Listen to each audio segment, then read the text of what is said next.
প্রতিক্রিয়া নেব প্রীতম দত্তের। প্রীতম দত্ত বিজেপি মুখপাত্র। প্রীতম দত্ত, এই মুহূর্তে এই অসভ্যতামিটা কিছুটা হলেও রাশ টানা গেল? হাইকোর্টের এই নির্দেশে দেখেছি এবং মানানো দেখছি, কিন্তু দেখুন আলটিমেটলি যারা এক্সিকিউটিভ তারা হচ্ছে মমতার পুলিশ। সেই মমতার পুলিশ আদৌ কোনো কিছু করবে কি না সেটা নিয়ে আমাদের সন্দেহ আছে এবং আমরা তীক্ষ্ণ নজর রাখবো এবং আমরাও ভিডিও নানা রকম কিছু কালেক্ট করবো এবং সেটা কোর্টে দেওয়ার চেষ্টা করবো যদি কোর্ট অফ কন্টেম্প্ট হয়। কিন্তু দেখুন এই 21 জুলাইটা কী, 21 জুলাই নাটক ছাড়া এবং পাগলু ডান্সের মঞ্চ ছাড়া আর কিছু না। এটা যাদের প্রোগ্রাম ছিল কংগ্রেস, তাদের থেকে এই আমরা বলি না তৃণমূল দলটা চোর দল, তারা স্লোগান চুরি করে, তারা প্রোগ্রাম চুরি করে, তারা টাকা পয়সা তো চুরি করেই, তার সাথে স্লোগান এবং অন্য দলের প্রোগ্রাম সেটাও চুরি করে নেয়। প্রোগ্রামটা ছিল কংগ্রেসের আন্দোলন, সেই আন্দোলন যে আন্দোলনের কথা এখন মমতা ব্যানার্জি প্রকারান্তরে অস্বীকার করে। উনি কি বলেছিলেন যে সবার সচিত্র পরিচয়পত্র থাকবে আপনার ভোটের দেওয়ার জন্য, এবং সেই ওইসব ব্যাপারে অনুপ্রবেশকারী ঢুকে যাচ্ছে এইসব ব্যাপারে একসময় স্পিকারের কাছে কাগজটা ছুঁড়ে মেরেছিলেন, কিন্তু সেটাতে আর পুরো পাল্টে গিয়ে গেছে। তাহলে আপনি 21 জুলাইটা কোন কি বিষয় করেন? তৃণমূলের 21 জুলাই নিয়ে তো মানুষের কোনো ইন্টারেস্ট নেই না। মানুষের ইন্টারেস্ট তখনই থাকে যখন সেটা সমাজের সাথে, সোসাইটির সাথে কোনো একটা কানেকশন থাকে।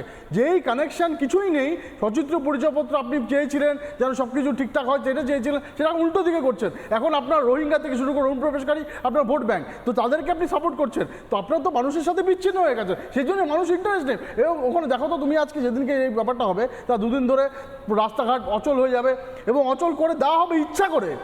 সেই লোকজন বেশি হয় না, খুব বেশি হল 30-40 হাজার লোকজন হয়, কিন্তু সেটার করে একদম বিশাল করে দেখানো হয় এবং দেখানো হয় যেহেতু সরকারি মদতে আজকে সরকারি স্টেডিয়াম থেকে শুরু করে সব জায়গায় ভিড় জমিয়ে তারা দখল করে নেবে এবং বিরোধীরা এখন প্রোগ্রাম করতে গেলে বারবার তার জন্য হাইকোর্টে যেতে হবে।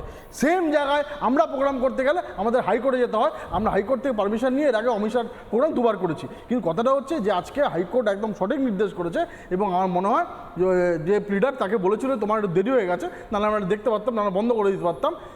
এবং আমার মনে হয় সামনের বছর থেকে তৃণমূল কংগ্রেস ভাবা উচিত এবং এই পাগলু ডান্স নিয়ে মানুষের যে কোনোরকম কোনো মানে ইন্টারেস্ট নেই সেটা কিন্তু বারবার প্রমাণিত হয়ে যাচ্ছে। তার কারণে যে তৃণমূল কংগ্রেস বিচ্ছিন্ন হয়ে গেছে মানুষের থেকে। আমি মণিশঙ্করদার কাছে যাব, কিন্তু তার আগে এই মুহূর্তে শামীম আহমেদ রয়েছেন, আইনজীবী শামীম আহমেদ। এই গোটা মামলাটার সাথে যে বিভিন্ন সময় আপনারা দেখেছেন, শামীম আহমেদ একবার যদি বোঝান যে ভেঙে ভেঙে আসলে মামলাটা কেন হয়েছিল এবং এই মামলার থেকে কি নির্যাসটা আমরা পাচ্ছি। শামীম দা, দেখুন, সাধারণত আমরা আইনজীবীরা মক্কেলের বিহাফে মামলা করি। এখানে অল ইন্ডিয়া লয়ার্স ইউনিয়নকে মামলাকারী হিসেবে এই 21 জুলাইয়ের বিষয় নিয়ে আদালতে দাখিল করতে হয়েছে তাদের পিটিশন। মানে এখানে মানে যারা আইনজীবী তারা নিজেরা পিটিশনার, মানে আইনজীবীদের চাপে বকলমে এই জিনিসটা হলো মামলা করতে হয়েছে। তার কারণটা হচ্ছে বিগত 1 বছরের যদি অভিজ্ঞতা আমরা দেখি, প্রতিটি ক্ষেত্রে ওই ভিক্টোরিয়া হাউস থেকে শুরু করে ডোরিনা ক্রসিং যতজন মামলা নিয়ে গেছে 200 জন জমায়েত করবে বললেও পুলিশ বলেছে ট্রাফিক কনজেশন। তাহলে আজকে কি কারণ ঘটলো যে কারণে আপনি 21 জুলাইয়ের পারমিশন দিচ্ছেন? গতকাল আদালত বলেছিলেন যে আপনার অ্যাপ্লিকেশন এবং পারমিশনের অর্ডার নিয়ে হাজির হবেন। সেই রকম কোনো পারমিশনের অ্যাপ্লিকেশন বা অর্ডার নিয়ে হাজির হতে পারেনি। এখন বিষয়টা আপনাদের একটু আগেই একজনের বক্তৃতা শুনছিলাম আমি, কোনো একজন পথিকের বোধ হয়, যে এই প্রোগ্রামটা কি আসলে তৃণমূলের প্রোগ্রাম নাকি সরকারি প্রোগ্রাম, এই প্রশ্নটা রইল। সরকার আর তৃণমূল এক জায়গায় হয়ে গেলে তাহলে কি তারা কনস্টিটিউশনাল ইথোসকে আফোল্ড করতে পারবে? আদৌ কি তাদের দ্বারা সম্ভব? একটা পুলিশ আজকে আদালত তার অর্ডারে প্রথম লাইনটাই লিখছে যে আমাদের মামলার বিষয়ে যে পুলিশ কেন ডাবল স্ট্যান্ডার্ড নিচ্ছে, এইটাই হচ্ছে আমার মামলার প্রথম প্রতিবাদ্য বিষয়।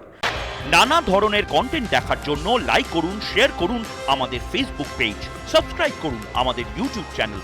পাশাপাশি অন্যান্য ব্রেকিং নিউজের জন্য অবশ্যই চোখ রাখুন রিপাবলিক বাংলায়।